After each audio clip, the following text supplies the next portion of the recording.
एक जंगल में एक संत अपनी कुटिया में रहते थे। एक किरात शिकारी जब भी वहां से निकलता संत को प्रणाम जरूर करता था। एक दिन किरात संत से बोला कि बाबा, मैं तो मृग का शिकार करता हूँ, आप किसका शिकार करने जंगल में बैठे हैं? संत बोले, श्री कृष्ण का, और फूट फूट कर रोने लगे। किरात बोला, अरे बाबा, रोते क्यों हो? मुझे बताओ, वो दिखता कैसा है? मैं पकड़ के लाऊंगा उसको। संत ने भगवान का वह मनोहारी स्वरूप वर्णन कर दिया कि वो सावला सलोना है, मोर पंख लगाता है, बांसुरी बजाता है। किरात बोला, बाबा, जब तक आपका शिकार पकड़ नहीं लाता पानी भी नहीं पीऊंगा। फिर वो एक जगह जाल बिछाकर बैठ गया। 3 दिन बीत गए प्रतीक्षा करते करते। दयालु ठाकुर को दया आ गई, वो भला दूर कहाँ है? बांसुरी बजाते आ गए और खुद ही जाल में फंस गए।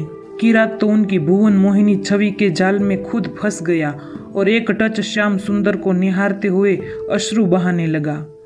जब कुछ चेतना हुई तो बाबा का स्मरण आया और जोर जोर से चिल्लाने लगा, शिकार मिल गया, शिकार मिल गया, शिकार मिल गया। और ठाकुर जी की ओर देख कर बोला, अच्छा बच्चों, 3 दिन भूखा प्यासा रखा, अब मिले हो और मुझ पर जादू कर रहे हो। श्याम सुंदर उसके भोलेपन पर रीझे जा रहे थे एवं मंद मंद मुस्कान लिए उसे देखे जा रहे थे। किरात कृष्ण को शिकार की भांति अपने कंधे पे डालकर और संत के पास ले आया। बाबा, आपका शिकार लाया हूँ।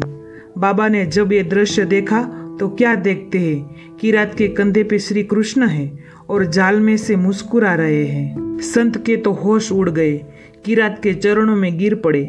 फिर ठाकुर जी से कातर वाणी में बोले, हे नाथ, मैंने बचपन से अब तक इतने प्रयत्न किए आपको अपना बनाने के लिए, घर बार छोड़ा, इतना भजन किया, आप नहीं मिले और इसे 3 दिन में ही मिल गए। भगवान बोले, इसका तुम्हारे प्रति निश्चल प्रेम व कहे हुए वचन पर दृढ़ विश्वास से मैं रिझ गया और मुझसे इनके समीप आए बिना रहा नहीं गया। भगवान तो भक्तों के, संतों के अधीन ही होते हैं। जिस पर संतों की कृपा दृष्टि हो जाए उसे तत्काल अपनी सुखद शरण प्रदान करते हैं। किरात तो जानता भी नहीं था कि भगवान कौन है, पर संत को रोज प्रणाम करता था। संत प्रणाम और दर्शन का फल ये है कि 3 दिन में ही ठाकुर मिल गए। यह होता है संत की संगति का परिणाम। संत मिलन को जाइए, तजी ममता अभिमान, जो जो पग आगे बढ़े कोटि न यज्ञ समान।